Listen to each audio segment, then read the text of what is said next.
Buenas tardes, buenas noches, buenos días a la hora que vas a ver este video. Mi nombre es Nicia Pérez, soy profesora del Ministerio Teológico Cristiano de Venezuela con el programa de formación en teología básica. Hoy vamos a ver el tema número 3 de lo que es la materia homilética y vamos a estar desarrollando otros puntos más adelante. Hoy vamos a estar viendo el tema 3 que dice la audiencia y el predicador. Entendemos que si un predicador no tiene audiencia, ¿cómo va a desarrollar su sermón, verdad? Muchas veces preparamos a los predicadores de cómo debe preparar la palabra, el sermón, cómo debe hacer ese bosquejo, pero no enseñamos cómo tratar a la audiencia. Es importante que nosotros tomemos en cuenta porque para la audiencia es el sermón. Entonces nosotros debemos tener mucho cuidado en tener en cuenta qué opina la audiencia, cómo es la audiencia. No es lo mismo una predicación para un niño que para un adolescente ni para un joven. No es lo mismo predicar en una iglesia que predicar en una cárcel. Entonces es importante tener en cuenta lo que es la audiencia. Vamos a ver por aquí ese primer punto que dice acá, el propósito principal de un sermón. Número 1, debe ser evangelístico, pensando en la audiencia, llevado al arrepentimiento y también a la salvación. Ese arrepentimiento lo debe llevar a esa salvación. Entonces, cada predicación debe estar dirigida hacia estos tres elementos importantes. Número 2, debe ser doctrinal, es decir, basado en esas doctrinas principales de la Biblia, lo que es la salvación, la doctrina del pecado, del hombre, de Dios, de la Trinidad, esas verdades bíblicas básicas de la iglesia. Ese sermón también debe ser ético, no solamente aprendo lo que es doctrina, sino de cómo yo me conduzco en la sociedad con las demás personas, enseñar esa relación, cómo yo voy a tratar, cómo voy a reaccionar ante el insulto, ante el agrado, ante esas personas que están a mi alrededor. Luego debe haber una consagración, instar, motivar a que se trabajen con una dedicación total. Tú fuiste llamado, ahora debes trabajar, debes llevar ese amor a otras personas. Devocionar la relación entre Dios y el creyente en cada sermón, cada predicación debe dirigir al oyente a que debe cumplir una disciplina espiritual para poder mantenerse cada día. Debe estar orando, debe estar ayunando los días que el Señor le indique, debe leer la palabra de Dios. ¿Okay? Y por último debe ser pastoral y de aliento. El pastor lleva alimento, alimenta a las ovejas, pero también las debe alentar. Y eso es un aspecto bastante importante que debemos tomar en cuenta a la hora de predicar. Animar a los creyentes, ayudarlos en sus problemas cotidianos, de cómo vivir cada día, cómo cumplir esa palabra en su vida y cómo aplicarla y cómo llevarla a cada área de su vida. Amén. Continuamos. Luego, objetivos específicos del sermón. Es importante que nos guía para determinar el tema según la necesidad de la audiencia.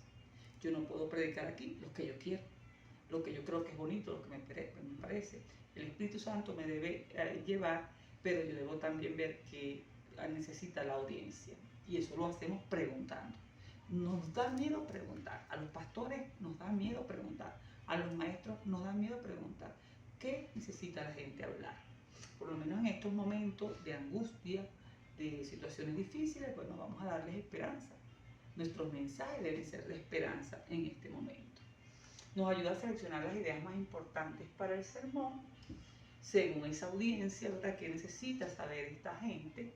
Nos facilita la determinación de la secuencia de ideas que van a ser presentadas en ese sermón y luego nos ayuda a ser más claros en el sermón. Es importante tener esos objetivos específicos para poder llevar un mensaje claro y conciso que impacte la vida de los que nos están escuchando. También los objetivos nos ayudan a recordar el objetivo que yo quiero alcanzar. Ya hablamos de los objetivos del sermón. Es evangelístico, ¿verdad? Es para reconciliación, es para consolidación, es para devocional. Yo debo entender para qué yo quiero. ¿Qué mensaje quiero llevar? ¿Qué quiero lograr? Brindar motivos para esperar frutos del mensaje y nos ayuda a depender más de Dios ante las dificultades de esta tarea que estamos haciendo cada uno de nosotros. Continuamos. Ejemplo de un propósito y objetivo específico. Aquí es importante ver, por ejemplo, el título. Yo quiero saber, este es un ejemplo, que ellos entiendan que si son verdaderamente libres, que esa verdad llega a lo profundo del corazón y la mente. El texto, Juan 8, del 31 al 36. El propósito principal que yo quiero lograr es evangelístico. Juan 8, del 31 al 36. Entonces nos vamos aquí a la Biblia, Juan 8,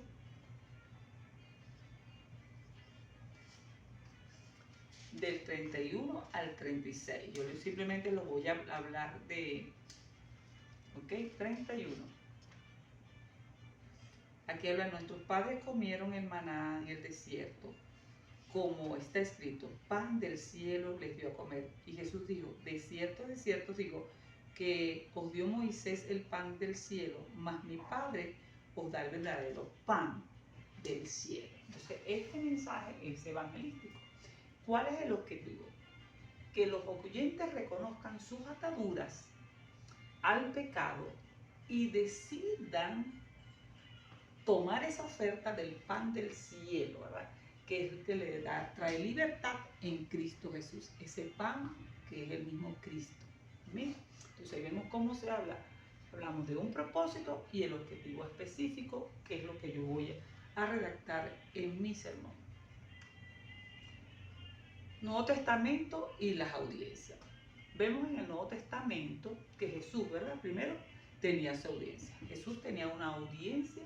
Siendo Dios, tenía entendimiento mucho más profundo de las necesidades de la audiencia. Él las sabía, no las tenía por qué preguntar. Contrastado con el conocimiento limitado que nosotros tenemos, Jesús hablaba a sus discípulos de manera diferente a como hablaban los fariseos. Es decir, a los discípulos le hablaba de una manera, a los fariseos le hablaba de otra manera, a la mujer adúltera le habló de una manera. Entonces Jesús sí tenía en cuenta la audiencia. Por ejemplo, en el caso de Pedro y su audiencia, también ajustó su mensaje a la audiencia. Considera la diferencia entre los sermones que Pedro predicó a la multitud judía en Pentecostés, ese día del gran Pentecostés, y lo que predicó a los gentiles en la casa de Cornelio. Es decir, fueron dos mensajes completamente diferentes porque la audiencia era diferente. Dice que con los judíos él comenzó a repetir las palabras de Joel en el Antiguo Testamento, empezó a hablar de la palabra, ¿verdad? De esa profecía, de eso es lo que hablaba Joel. Y luego con Cornelio inició con una explicación sobre la aceptación divina de Dios, que Dios no hace acepción de personas. Entonces, tiene dos mensajes porque son dos audiencias diferentes. En el caso de Pablo, primero, en cuanto a la audiencia, dice, vemos una diferencia marcada entre el mensaje de Pablo a los ancianos de Éfeso y todos los demás. Pablo les habló acerca de un compromiso y su responsabilidad de servir al Señor, cuidando el rebaño. Con los otros grupos, Pablo se enfocó en la necesidad de arrepentimiento y de necesidad de tener a Cristo, es decir, en el Evangelio. Segundo, en varias ocasiones Pablo usó primero su testimonio personal también para hablar. Y el tercero, Pablo hizo todo intento de identificarse con el grupo particular indicado y así ganar su atención para que escucharan su mensaje. Entonces vemos cómo es importante la audiencia tanto para nuestro Señor Jesucristo como para Pedro y Pablo, que fueron los grandes predicadores del Nuevo Testamento. Este cuadro es bastante interesante y lo vamos a analizar de la siguiente manera. Aquí tenemos los textos, la audiencia, la introducción y el mensaje. En el caso de la audiencia, Pablo específicamente habló judíos no creyentes en Antioquía y Presidia, lo vemos en Hechos 13, del 16 al 41. Entonces, introducción. Empezó con la historia de Israel con referencia al Antiguo Testamento. Y el mensaje principal en este texto fue la necesidad de arrepentirse y de reconocer a Cristo como ese gran Mesías. En el texto 17, también Hechos del 22 al 31, La audiencia de Pablo fue gentiles y no creyentes en Asia. Introducción, empezó a hablar de los altares locales, esa idolatría que tenía que ser derribada en el nombre de Jesús. ¿Cuál fue el mensaje? ¿Por qué? Porque Dios es omnipotente, es superior a cualquier deidad, que Jesucristo fue el único que resucitó y que había pruebas de evidencia de su resurrección. En Hechos 20, del 18 al 35, le habló a los ancianos de una iglesia en Mileto y empezó a hablar la vida de Pablo entre ellos. Y yo soy judío, yo soy romano. Empezó a hablar de su vida. Y el mensaje fue el deseo de Pablo de servir a otros. Ese fue el mensaje principal en Hechos 20. Hechos 22, del 1 al 21, judíos no creyentes en Jerusalén. Es decir, judíos no creyentes. Era un reto grande que tenía Pablo porque estos no aceptaban que Jesucristo era el Mesías. Para ellos el Mesías no había llegado. En la introducción empezó el trasfondo de Pablo como fariseo y perseguidor de la iglesia. Es decir, yo era un oponente, pero ahora yo creo. Eso fue el mensaje básicamente. Y habla de la conversión de Pablo, el mensaje y la misión de Pablo. ¿Para qué fue escogido? Y en el 26, del 2 al 23, le habla directamente, esto es bien interesante porque le habla a un líder, al rey Herodes Agripa de Cesarea, en Cesarea. Entonces empezó una introducción con un saludo respetuoso a Agripa, habló de su antigua vida también, y también el mensaje de conversión de Pablo y el perdón maravilloso de Cristo y cómo lo escogió aún siendo perseguidor de la iglesia. Vamos a continuar analizando lo que es la audiencia. Yo como predicador debo entender que cada uno tiene una necesidad. En cuanto a este análisis vamos a hacer lo siguiente, vamos a buscar las características más importantes de la audiencia, lo que necesita la audiencia y las etapas de la contextualización de estas características. Cuando hablamos de las características importantes de la audiencia estamos refiriéndonos a lo que es la edad, el sexo, el nivel de estudio que pueda tener la persona, la posición económica, también esa madurez espiritual, el tiempo que tienen las personas en la iglesia. Tenemos que ver también el trasfondo étnico, la parte cultural, dónde está ubicada el local de la iglesia, ese templo, en qué zona específica, si es rural, si es de ciudad, ¿verdad? Urbana. Entonces vemos qué ocupación tiene, también el género, entre otros. Una vez que nosotros tenemos esto bien contextualizado, nosotros vamos a pasar qué es lo que necesita esa audiencia. No es lo mismo predicarle a niños que predicarle a adultos, ancianos. Incluso no es lo mismo predicar a una audiencia donde hay hambre. No es lo mismo. El mensaje debe ser diferente. Amén. Luego vemos lo que necesita la audiencia. Entendemos que nosotros tenemos incrédulos, mixtos y personas creyentes. Para los creyentes, por supuesto que ya no es la leche de la palabra de Dios, sino que tiene que ser algo sólido. Pero a los incrédulos debemos presentarle el Evangelio. ¿Quién fue Cristo? ¿Cómo vino a su vida y que Dios le ama? Eso es lo que debe saber un nuevo creyente. Nosotros debemos entender que tenemos una audiencia mixta. Tenemos creyentes y tenemos nuevos creyentes. Entonces el plato debe ser servido de ambas áreas.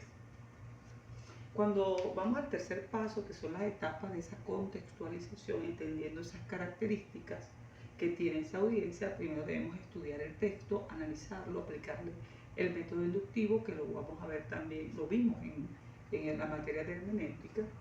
Vamos a encontrar esos principios, cómo aplicar esa verdad central a mi vida, esa verdad eterna.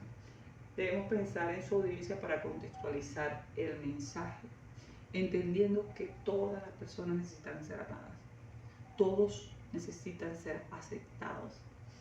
Otros están allí con amargura, con falta de perdón, y yo debo entender eso, buscar las personas. No puede ser que una persona tenga 30 años en la iglesia y no perdone a su hermano, a su sobrino, no puede ser.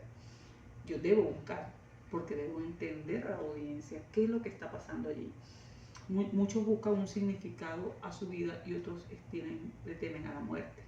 mucho le temen a la muerte. Entonces mi mensaje debe ser de paz, de esperanza para cada uno de ellos. Luego debemos aplicar la palabra a esa necesidad de la persona o la situación que tiene. ¿Cómo vamos a hacer esto? ¿Cómo aplico esa verdad a la necesidad de cada uno de ellos? El Espíritu Santo nos va a ayudar. Debemos orar, Señor, ¿cuál es la necesidad de esta audiencia, de mi pueblo, de estas ovejas? ¿Cuál es la necesidad? ¿Qué mensaje necesita? Y el Espíritu Santo les va a ayudar primeramente. Luego debe preparar para que su preparación para que sea poderosa y memorable, que habla la Biblia a ellos y les ayuda a descubrir esa verdad eterna. Eso es lo que debe, el objetivo de un predicador, que pueda llegar a esa verdad eterna a su vida y cómo aplicarla. No es suficiente que ellos simplemente aprendan de usted, que usted es el instrumento, ni que escuchen lo que usted tiene que decir. Ellos mismos tienen que buscar, que interactúen con las escrituras, pues bien sea de forma física o de forma digital en un teléfono, pero debe hacerlo. Luego, la predicación bíblica puede ayudar a la explicación de las similitudes del contexto bíblico. ¿Qué me ayuda ese contexto bíblico que está expresando esa historia a mi realidad actual? En la antigüedad, en el Antiguo Testamento, el Nuevo Testamento, perdón, era la misma situación que tenemos a nivel social. Habían pobres, muy pobres, ricos, muy ricos. Había dominio, o alguien que gobernaba, un imperio romano. Teníamos las necesidades que tenían ellos también, las tenemos nosotros en la actualidad. Entonces podemos decir que tenemos muchas similitudes. Una vez que conocemos la audiencia, debemos ayudarles a comprender el mensaje de una manera sencilla, una manera clara, sin tantos aspectos teológicos. La teología lo uso yo para prepararlo, pero se lo presento de forma sencilla a ellos y de forma clara. Debemos utilizar la imaginación y todos los recursos disponibles para transmitir el mensaje de manera fresca, de manera viva, de manera emocionante. No es una palabra triste ni aburrida, es viva y es picante y emocionante. Por último, la predicación debe instruir nuestra mente, motivar nuestro corazón, instruir nuestra mente, motivar nuestro corazón y dirigir la voluntad hacia Dios. Mi voluntad debe ser dirigida hacia Dios y allí va a haber un impacto en la vida de cada creyente. La palabra debe ser aplicada a su vida cada domingo. Y el predicador debería preguntar el domingo que aprendimos la semana pasada, lo aplicaron durante la semana. Eso debe ser aplicado. Si no, vamos a hacer eso, simplemente oidores y no hacedores de la palabra de Dios, que es lo que Dios quiere. Amén. Bueno, muchas gracias por su atención. Dios le bendiga. Nos vemos pronto, la próxima semana.